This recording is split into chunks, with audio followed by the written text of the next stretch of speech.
Yo, my name is Big Lou, and you are now listening to Go Produce. We're the show that explores how music industry professionals turn their passion into profit. In this episode, we've got Catherine King, a radiant Christian artist, worship leader, and mother. The Go Produce focus of this episode is how do you maneuver ups and downs to life as an artist, and what to consider when you want to participate in contemporary Christian music. If you are curious to learn how this artist turns tragedy into triumph, then this episode is for you.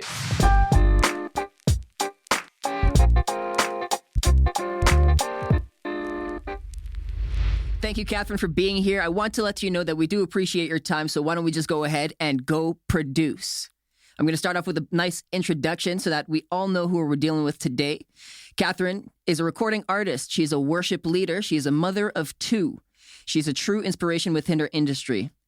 In 2008, Catherine released her first album entitled The Door Is Open, which reached global markets. And then soon after, she ran into bankruptcy, which forced a temporary hiatus.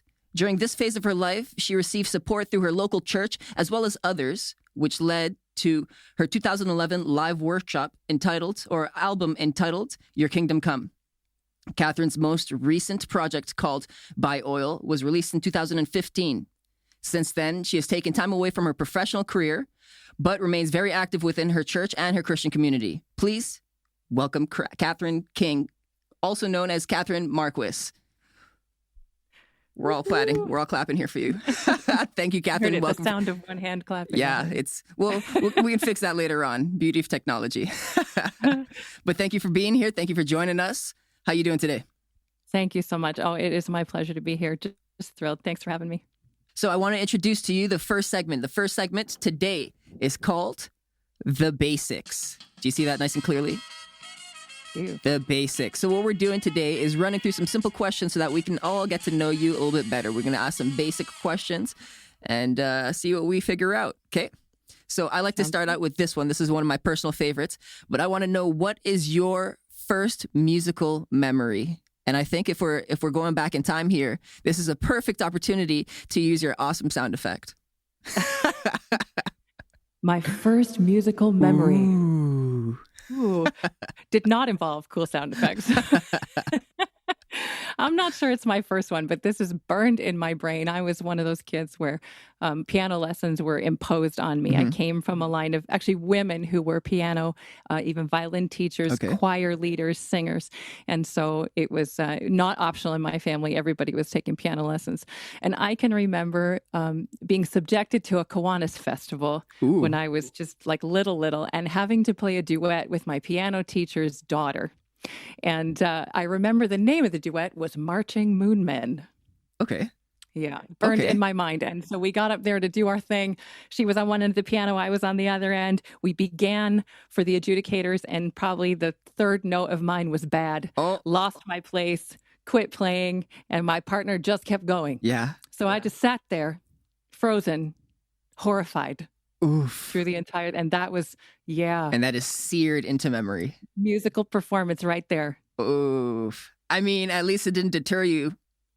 Clearly not. Clearly not, yeah. Maybe for a little bit, but I mean, you got right back up. That's awesome too, though. Wow. That's a first. Yeah. That's a Fabulous. First. Absolutely. Cool. Thank you for sharing that. Next question. It's very evident that music is a big part of your life, whether you're not working on it professionally. You're still engaged in it. But I want to know, what do you do when you're not working on music altogether? When I'm not working on music altogether, that's an excellent question. I have a day job as an optometric assistant right now. So I'm actually, I know, optometric assistant. So I'm an assistant to an optometrist, to an eye doctor. Okay. And so I'm front of house when the world returns to working again. I'm front of house a few days a week in a doctor's office. So that's cool. It's nice to deal with people and kind of to be out in the real world. The church can sometimes be kind of a unto itself community. Right. So I actually really enjoy being out with the rest. Integrating with the rest of the world. Nice. That's right. Yeah. I understand that too, on a different level, but I understand that. Cool. I've got another question here that will give us a little bit more insight. When you are working on music or other creative aspects of your life, what does your process look like? That's an awesome question. And that kind of creative process is really unique to the artist unique to people. Everybody's sort of got their own way. Yep. I'm probably split between sort of that creative download where the muse comes to you at weird times. I might be out for a walk. Lots of people joke. My closest friends joke. I often will write songs in the shower. I'll get a download of lyrics. No or judgment an idea. there. It's real. It's probably That's the only real. time I'm quiet, honestly. Yeah. And so I've written whole songs in the shower just with the sort of creative download that comes, and then get out dripping and try to write it down. You know there are shower pads? There, I did not know that. Yeah. But that like maybe needs to be my next investment. Yeah, I mean, I haven't done that yet, but the amounts of times that I cut my showers short for the sake of writing a couple words down. Right? Come on. See, Yeah. I'm not alone in this. No. I think it's maybe we're closed in and, anyway. No. So I would say that's probably 60 to 70% of my process. But I'm also somebody that appreciates the writing and the rewriting process. So there is something to be said for sitting down and laboring something out over an idea. Something may have inspired me during the day, because the music comes from a faith base. If I've heard a message in church, if I've heard a preacher or seen something on social media that has inspired me, I can sit down and labor over that point and, spend days or weeks creating that way. And so really my process is probably split between those two things, but I prefer the sense of the organic download because for me, that carries an authenticity for me. And that's not a judgment on other people's process. Yeah. I will never be somebody who could just crank out a song as a product because, hey, this is a great song idea and I'm just going to write it. It has to come from something personal, some kind of aha moment in my own life. A deeper significance to it. Interesting. Yeah. Okay, cool. Yeah. I like both points of like what you mentioned, because we do run into moments of inspiration. I mean, you can't really control when you're going to see something that sparks an idea. You just can't control that. And it can happen within the confines of your shower, oddly enough. But at the same time, if you don't have the commitment to actually sit down and work on your craft, refine it, you're only going to go so far at the same time. That's it. So I like both points that you made there. I've got one more question for this segment. Yeah. What is something that people seem to misunderstand about you? People seem to misunderstand about me. That is an excellent question. You're going to have to edit out this long pause. Right? Perfect. We've got the facility for that. I think as on the artist sort of sphere, in the artist realm, probably, and we can get deeper into this a little bit later, but probably the greatest source of misunderstanding is that I don't really find myself fitting in the sort of niche of the industry, and I am approached on. I have been approached in the past on multiple levels, about creating a product for this specific industry sort of angle, or why don't you do this, why don't you do that? And I approach what I do in a more organic way than that. I struggle to sort of fit what I do into what would be considered industry standard. And so I do find this a long way around answering your question, but I do find that I get a lot of puzzled looks trying to explain why at least what I've done in the past as an artist, as a worship leader, doesn't necessarily fit in the mold of what is considered popular kind of worship on the worship stages of the world, or maybe the contemporary Christian music format. It's sort of like square peg round hole. And so but you got to keep on trying. Yeah. I think you got to be true to what's inside of you and let that open doors for you. Let what's inside you, the gift inside you, create space for you to be you. And then you're not shaped by what's out there. You're starting to shape what's out there. Hey, if one thing is for certain is that life is malleable. It is always changing. Yeah. So good word. We'll find a way. We'll find a way. Yeah. You just got to keep on trying. That's right. Perfect. Well, I like that a lot. Thank you for that segment. We definitely know you a little bit better. The next round is the speed round. Wham! That was so fast. So fast. So in this speed round, we're going to ask you some rapid fire questions that are designed to be answered quickly by either saying yes, no, this, that, neither, or both. We're going to have some fun with it. Pressure already. Okay. Let's do it. Okay. Bring it. I do want to let you know that you do have the opportunity afterwards to explain if you feel the need. But the point is just to go through this quick. All right? Okay. Okay. Right. Work hard or play hard? Play hard. Cup in the cup gourd, right side up or upside down? Upside down. Are bananas and oranges sweet vegetables? No. Hamburger or taco? Oh, why do I have to choose? Both. Money or free time? Free time. Loud music or soft music? Both. Day event or night event? Both. Does your birthday always happen on the same day? Well, yes. I don't know. Dine in or delivery? Oh, again, all these choices. Both. Ooh, it's a tad nipply outside. Sweater or hoodie? Oh, sweater. Were you always a Christian artist? Yes. Phone call or text? Oh, text. I don't use it for that. Can a tiger be your pet? Can you what? A tiger. Rawr. Can a tiger be my... I don't think we should go there with the whole tiger We should thing just right avoid now. that altogether. All right, cool, cool, cool. 100%. Do you like ice cream cones or snow cones?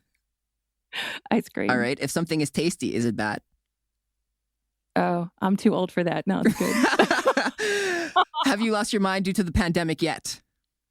Not yet. Is water wet? Usually. Weird or normal?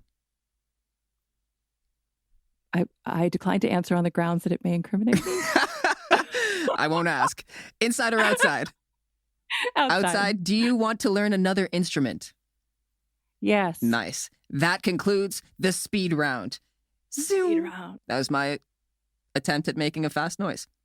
Right, I like it. Well, do you want to make any explanations? Yeah, I think, remind me the first question again. The first question was work hard or play hard?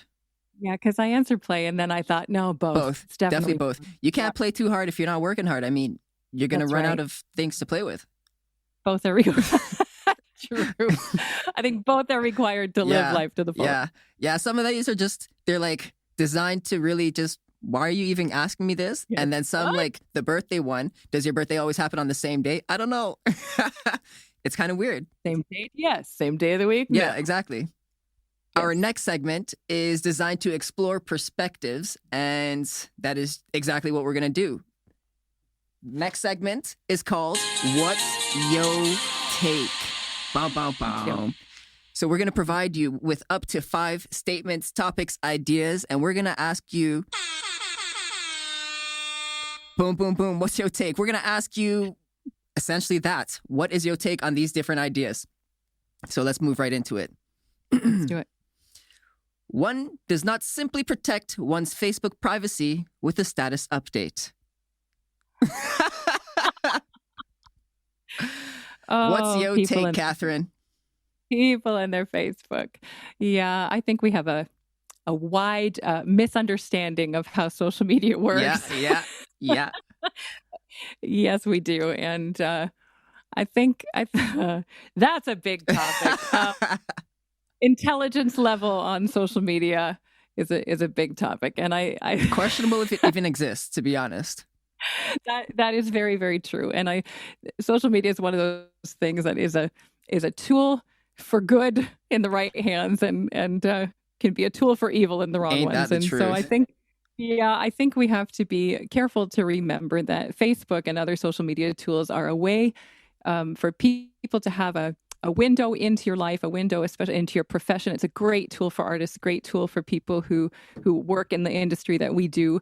But I think you're smart to remember that it is filtered through everybody else's understanding, everybody else's life, and you certainly are not going to protect your content. I can't even with the status update. Nor are you going to protect yourself from people's opinions. No. Those are going to fly all over the place. So I think, wisdom is needed. Integrity definitely needed in how social media is conducted in these days. I agree. And you're certainly not going to get the whole person through social media. And if you think you are, then we need to help. I mean, you really have to ask yourself, how can you fully understand someone through their social media and expect others not to fully understand you if you're only putting yourself through social media? That's hocus pocus. That's backwards. Come on. Right. Exactly. We got to consider it sort of a an animated billboard into your life. It's a great professional tool. A tool. It can be a nice social tool, especially given the circumstances that the world finds itself in right now. Super great resource. But yeah, we do well to remember that is a tiny facet of the real human and the real life of people. And yeah, that status update, copied and pasted, not going to change your algorithm, not going to protect your images. Sorry, not sorry. Yeah, that was a very detailed What's-Yo take. Perfect. Second question, or this one's a question. Do you think musicians should ever perform or release music for free? Absolutely, I do. Absolutely, At all stages, or what? No, not necessarily. And I think that's kind of a loaded question. Should they? I think it should be considered an option for every artist and musician. I think it's something that people shouldn't necessarily throw away and say, I'm only going to do for profit. Right. Because art itself is something, we've seen it more than ever during this pandemic, that art is something that keeps our culture alive. People, the moment people are in need, the moment hope is needed, the moment things turn to the negative, the community of the world looks to art. We look to music, we look to media. And so I think there's a time and a place for giving back in that sense, for not creating a product where I'm going to make a profit, but for communicating who I am, for letting people see, that window into the sort of the soul of the artist, and just say, I'm just giving this because I am. Yeah.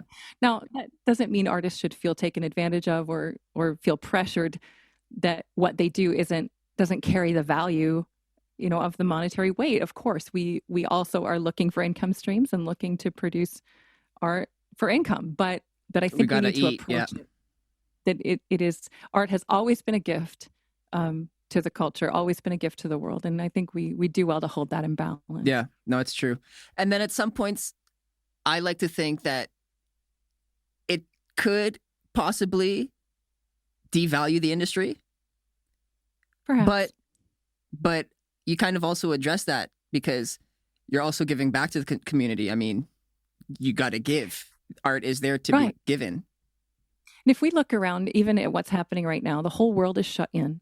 And suddenly art is widely available on social media, and big name artists are doing home concerts. They're not charging any money. They're giving back to the community. They're saying, this is the piece I can bring. And they're infusing hope. They're bringing joy. I mean, that's a prime example of how it doesn't devalue the industry, but it's creating personal connection. Absolutely. Suddenly those artists who were like up on a pedestal and were like, oh, those people, now it's become personal. Now they're real people. I think that can only help to prosper the industry once we've moved beyond this time. Now I feel like I know you. So now I'm going to go after the music you're producing. I'm going to go to your concerts. I feel like we have a rapport now. All of a sudden, human connection becomes more valuable than that financial piece of paper that we call money. Exactly. And this is the way that artists connect. Yep. It's true. It's true. Cool. I really like that.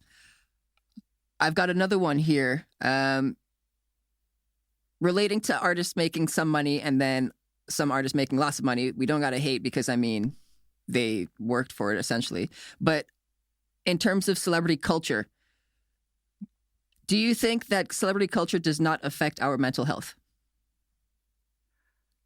Do I think that celebrity culture does not affect? No, I believe it does affect our mental health. Yeah, how so? I do. I think it changes the way that we view ourselves. And I think it changes the way we view those who may not be as sort of exalted and lifted up as those people that, we hold in that very high celebrity status.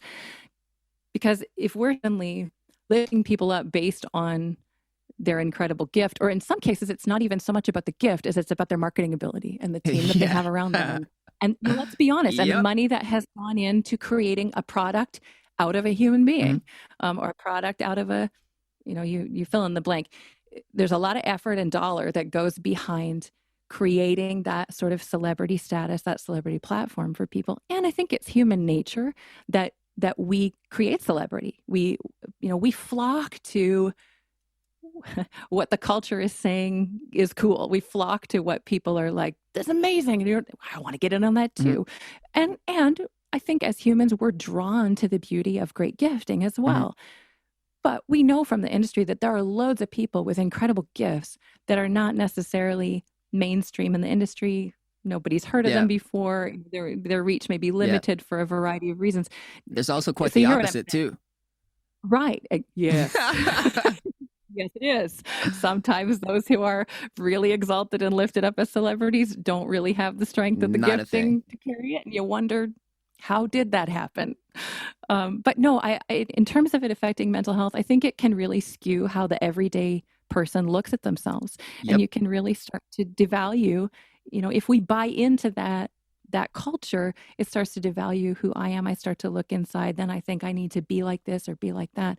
And certainly for the artists, there's a temptation to look at what culture has lifted up as celebrity and think, I got to sound like that, I got to look like that, I got to be like that in order to have value. And that's just not the truth. It's not, no.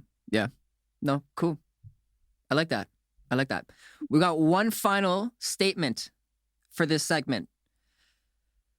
Coffee is not good for you. Sorry, I blacked out. Tell me how you really feel. What's your take? Coffee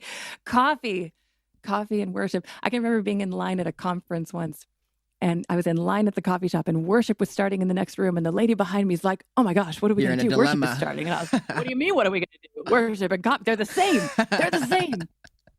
Coffee's like the coffee originated in heaven. Oh yeah, I've come to learn that you're quite a fan. What would give you that idea? That's hilarious. Now my coffee nerding is high. I'm very high on the coffee nerding scale, and so I can appreciate that. Like oddly enough, I cannot drink coffee at all. I'm sorry. It just devastates me. But yeah, no, I mean I understand the value that it provides for people. So, but it's beautiful. At the same time, I think it's an addiction. At that, like it can be an addiction. It's not an addiction. We're in a committed relationship. Okay. As long as you both love each other dearly, I can't take that away from you. That's hilarious. Thanks. All right. So that brings us to our fourth segment of the day. It's time for a wheel challenge. Get it? A wheel, because it's wheel. The struggle is wheel. The struggle is wheel. Okay. So what we do here is we spin the wheel virtually. Well, I'll spin it for you. And each part of this wheel has a different challenge, and you only have one opportunity to complete this challenge. If you do not like it, if you have no desire whatsoever to compete, we'll laugh at you, but then you also have the opportunity to answer one question. It's a bit of a personal question. It's not horrible, but it's not so desirable either. I'll leave that up to you. You got it. Cool. Bring on the challenge. So I'm gonna move this up a little bit closer so you can kind of see it. All right. There you go. All right. Spin that wheel. Here we go.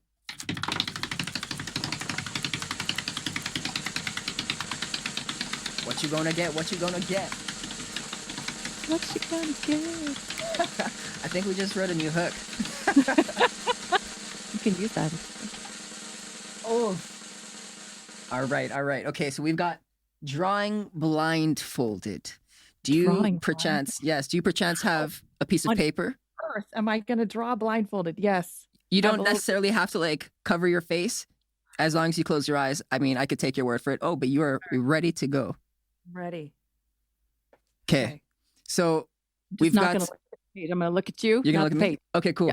Yeah. The only rule for this is, other than not looking, obviously. So not the only rule. But the second rule is you have 10 seconds. Okay. So do it as fast as you can, and then boom, show it up. What am I drawing? I'll give that to you. Ready, set, go. Slippers. This is going to be awful. I'm going to know that. For a second there, I wasn't sure if you started because you kept on looking at me. I was like, what? I did. My slippers are complete. I haven't even looked at them. I'm scared. Okay, no, you got to show the camera. You can't hide it. Oh, it's no. Let me tell you what day job I'm not quitting. Yeah, you should probably not quit that. Right?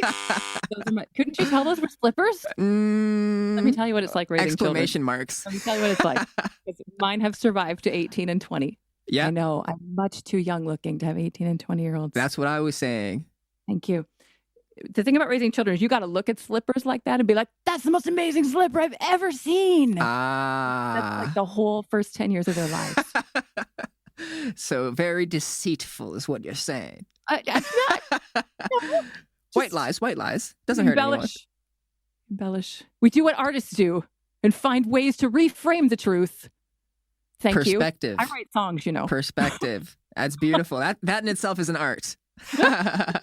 Okay, so the next challenge to draw is going to be. Oh, I gotta draw. Oh. Yeah, we're gonna do one, or we're gonna do two more. Okay. Okay. So, you ready? No, but okay. It's gonna go under the slippers. Here we go. Okay, perfect. Ready.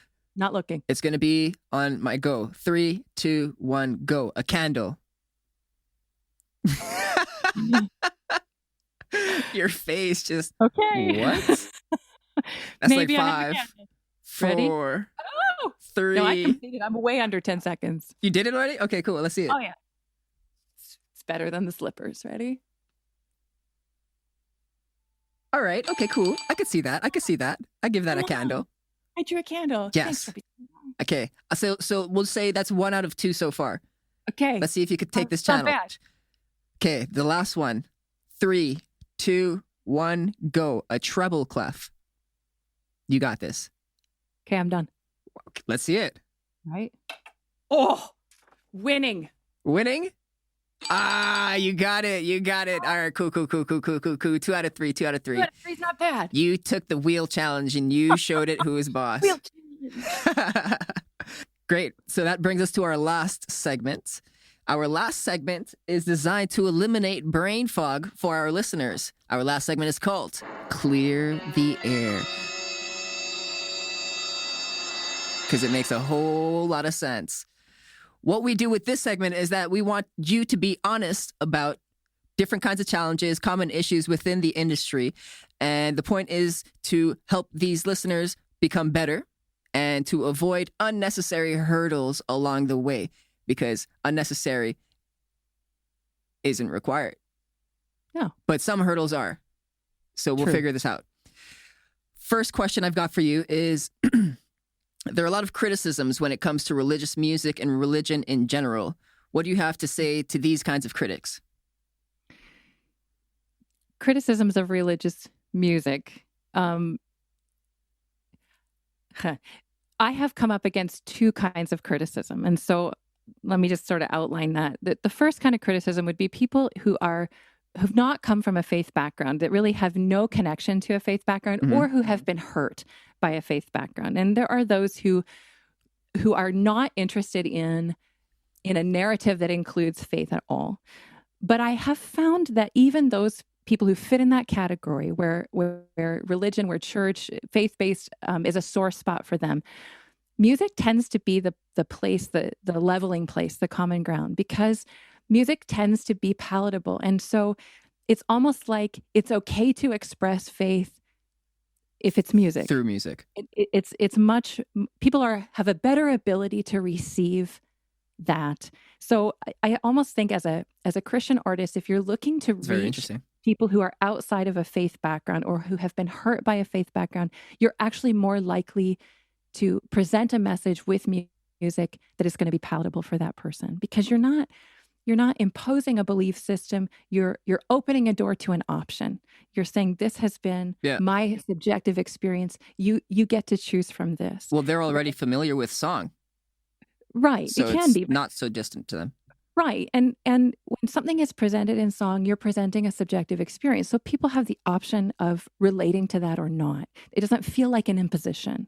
Whereas if we're in a conversation, you might feel more imposed upon if I'm talking about my faith and that's not something, if that's a sore spot for you or not something that you're interested in. Right. If we're just having a dialogue, you might feel like it's an imposition. Right. Music, it presents you with the option to participate.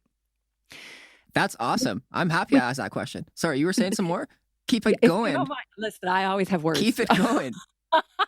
But from the faith-based side of things, from within the sort of Christian music industry, there are several different streams, and I think that people they can lack an understanding of the uniqueness of each stream, and they tend to think that the music needs to fit into a particular mold, sound, message, whatever, and faith-based music that's outside of what's sort of considered the sound of the moment is maybe not as palatable to some. Does that make sense? I think because times are changing. Yeah, they are. And the industry, and I'm not down on the industry, but I've never fit really within what would be considered the contemporary Christian music industry mold, if there was going to be one. And I realize I may be overlapping into another question. It kind of works.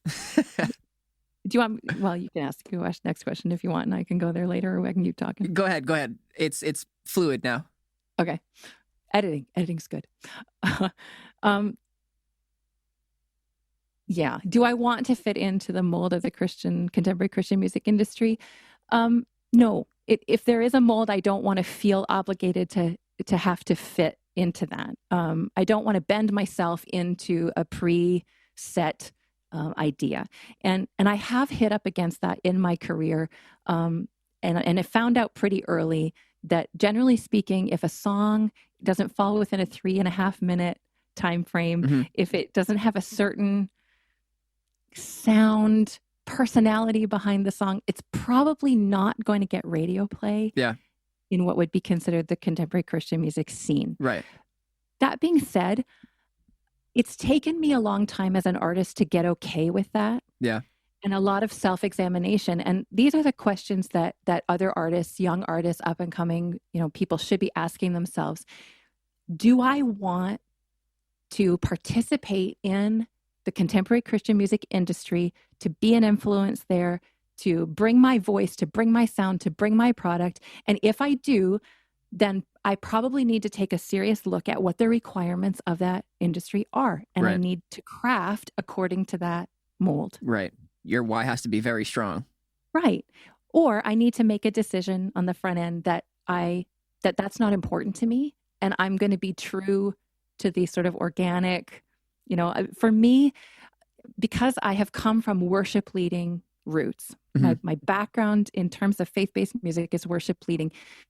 Songs are drawn out for a really long time because you're looking at the worship experience of the people who are singing the song back to you. Right. You're putting the words in people's mouths that cause them to worship, that cause them to declare their love for God, the greatness of God, that to declare the tenets of their faith. And that experience will never be encapsulated into 3.5 minutes. Right. Yeah. And so it's a longer ride. Yeah. Right. So people that are looking for worship recordings aren't looking for that. They're looking for the longer experience. And so it's a real journey as an artist to sort of figure out, in terms of, for worship leaders, to figure out worship leadership, song crafting, recording, how it all sort of meshes together. Yeah. So this is just stream of consciousness. So there you go. No, that's awesome. I mean, because a lot of people will go into music because they have that one image of what they think it looks like. And then as they go along, they experience the different kind of niche. But having a clear idea of what you want from the beginning will save you a lot of time and heartbreak. It can. And lots of us have a clear idea from the beginning, we think. And then that idea gets put through its paces. Things happen in your life. You hit hardship. You try something, it doesn't work. All the things. The journey of the artist's journey is, reads like the journal of a manic depressive. It's really like the book of Psalms. It's really up and really down. Yeah. And I think you learn from that, and you adapt your dream accordingly. You adapt your goal accordingly. Yeah. Either it causes you to be like, no, what I wanted in the beginning is what I want, and I'm going to push through. Yeah. Or I've learned that actually what I thought I wanted isn't all it was cracked up to be. Yeah. And here's where I'd like to go. So yeah. You learn more about who you are and more about who you're not. Absolutely. It's cool. Okay. I've got another question. Your music career has seen several hiatuses. Tell us about how it was making those decisions at the time and what your reason for making them was. Absolutely. I think those hiatuses sort of fall into two categories, and one would be where the decision was made for me by circumstances. Right. I wouldn't necessarily have not wanted to. That was a double negative. I might not have wanted to stop, but things in life necessitated that. And right. So, my first album was made in the midst of great personal upheaval, while bankruptcy was going on, while the loss of a home was going on, and that album was getting made. So what an interesting moment in time. Talk about emotion. Right. And then there was a several year gap, 3-year gap between that and the next project. Some of that was financial. Some of it was, having made the first album, when you make a first product, it never comes out looking like you think it's going to. And I don't think it ever does. And you learn a lot about yourself as an artist from that first project. Yeah. And you can't avoid that. Your first project is never going to be the end game. Yeah. And you have to sort of approach it that way. So there was a lot of growth and ideas and new things that happened within that frame. And I went on to make an album every couple of years after that. But this last sort of time out probably has been a combination of a choice to step back from making new music and having that imposed by life circumstances. And I think for the artist that writes predominantly out of that place of the muse, maybe those of us who perhaps it's a personality type. I tend to more toward that side of the brain where I will allow the flow of life, the flow of my emotions, what I'm going through at the time to really press on, bring the flavor of what I'm producing creatively. Right. And there are winter seasons in the life of an artist. And that doesn't mean that nothing's happening, but it means that everything goes underground for a season. Fruit trees cannot produce in the winter. And we wouldn't expect them to. The fruit would die. And I think as an artist, it's really challenging to walk through those seasons where everything kind of goes dormant for a bit. But it's as important as the times of major creativity and major production. I love that analogy. And so for me, the last 3 to 5 years, I was going through some really heavy personal things, the loss of a marriage and everything that comes out of that. Watching my sort of income stream as an itinerant, someone who traveled and, did conferences and that kind of thing started to wane probably 3 years ago. And, stepping into my community with an office job in order to keep income coming in, still always working, at my church. I pastor the worship there, and that's a wonderful outlet, working with creative people, still helping with songwriting there, still getting to sing and lead worship every week has been a real blessing for me, but not been out traveling, performing, et cetera, et cetera. Yeah. So that it's been a real difficult season in a way, and yet I recognize that it has been absolutely necessary. Sometimes you just go through seasons where it like a seed, it has to go into the ground, and it has to go through a death of sorts in order that it can come back, bloom again, be reinvented as something fresh. Yeah. And I just don't think you can avoid that as an artist. No. No, because life happens. Exactly. And we're living in it. Yes. That's right. Yes. That's super awesome. I was gonna ask, how do you think maybe, I don't want to say traumatic because you didn't use that word, so I don't want to put that word in your mouth, but these life-altering experiences, do you think they contributed in a positive or in a negative way to your art?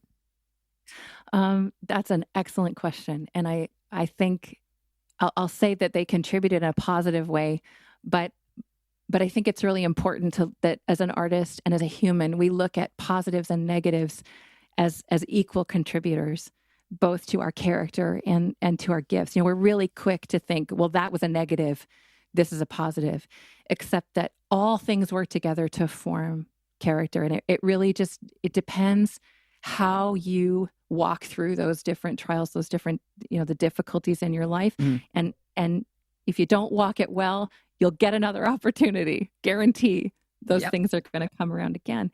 And so I think you get to a point in life, and I'm totally dating myself here because I'm oldish. We'll blur this part out.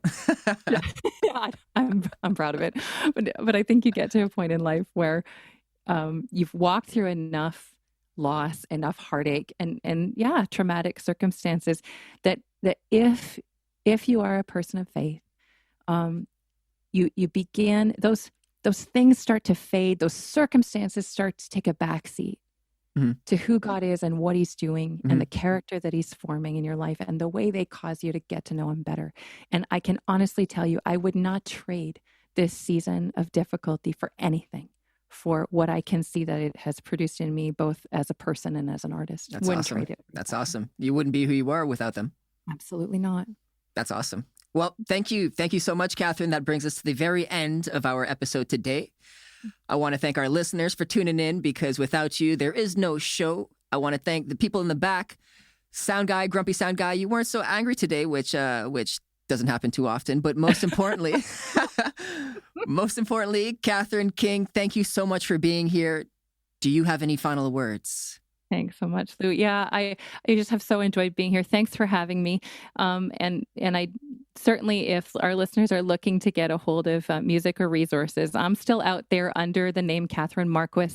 There's a website at catherinemarquis.com, Facebook page where you can find music and resources. Watch for that change coming, because we will be making some changes, and you'll start to see more things coming out as Catherine King. But for the moment, if you want to find me, it's Catherine Marquis. Beautiful, beautiful. Thank you, Catherine. We will also be including those links in the show notes, so don't be frenzied if you can't scramble that together right now. I believe that's everything. Thank you so much, Catherine. Until next time, cheers. Thanks for tuning in. If you enjoyed this, then follow us on Instagram at go.produce. Check out our show notes, support us on Patreon, and help us grow this community. All of this and more can be found on our website at goproduce.ca. I am Big Lou, and I want to make sure that until next time, you go produce.